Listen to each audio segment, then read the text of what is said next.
Opus One Berks Chamber Choir was started in 2012 as a small chamber choir in Reading. We soon turned it into a nonprofit organization in the community.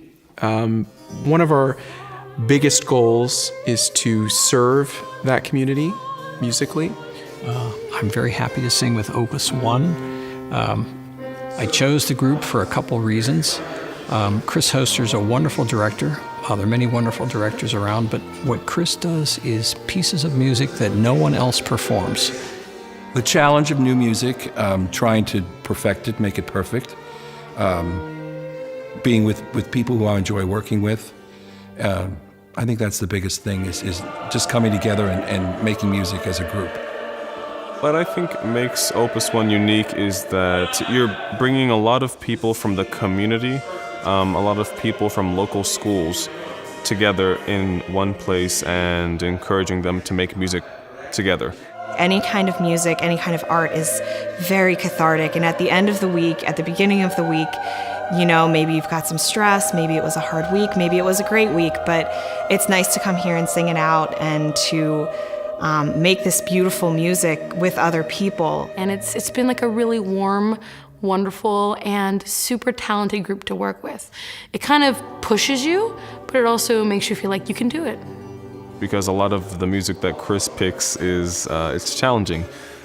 So it forces you to really pay attention and be involved in what's going on in order to have a successful rehearsal.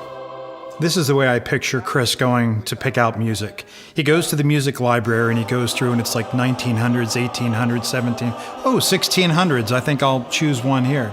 And then he looks at the different music and it's like, 6 pages, 18 pages, 28 pages. Oh, there we go, 28 pages. So he grabs the most difficult pieces, and he'll look through it and say, oh my gosh, we need a harpsichord, we need a violin. Well, that's almost impossible, and as he's looking through the music, he finally says, man, this is a tough piece. We're doing it. Choosing repertoire for the ensemble is really one of my favorite things about the ensemble, about doing Opus One, because you get to set the bar just a little bit too high so that they have something to strive for. You never want them to be bored in rehearsal. You always want to have something to do and something to work on. And so there's always that higher bar that you keep raising with every piece that you select to program. When we come into rehearsals, what I most look forward to is putting together the music. I like to get past the mechanical parts of learning the notes and the words so that we can move forward to making interesting music. You know what I like about coming to rehearsal is the camaraderie, all the people. We all get along. We're like one big happy family. And this is my time during the week for me, where I get to have an artistic expression, and I get to take time for the arts, and I'm not running around after kids, and I'm not paying bills. I get to just make music, and that's really a special time. What I most look forward to coming to rehearsal is working on something new every single time. So because of the variety of the repertoire which we program, we get to work on something completely different every single rehearsal. And for every different concert we have, it's a completely new program.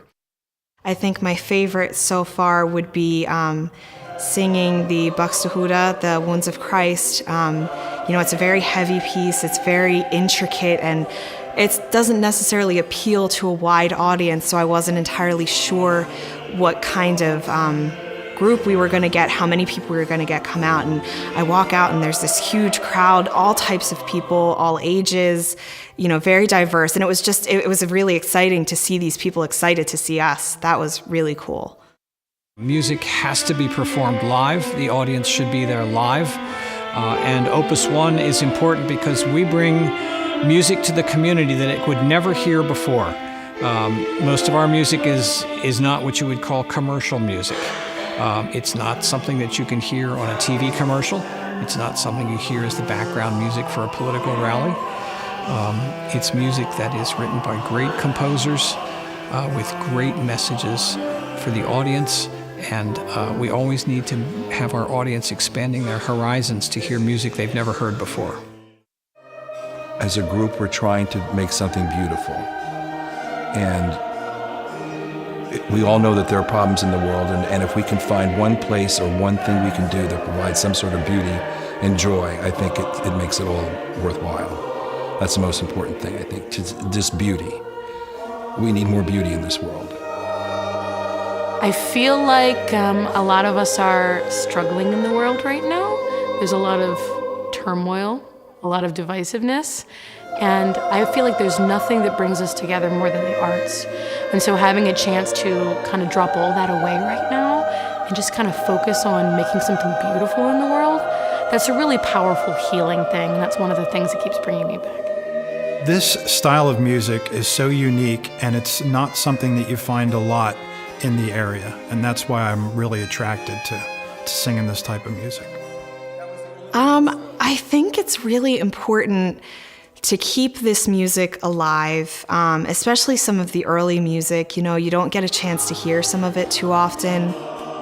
But if we don't take that step to program it, if we don't take that little jump to really work on this stuff and show people that, then we lose something fantastic about, I think, ourselves.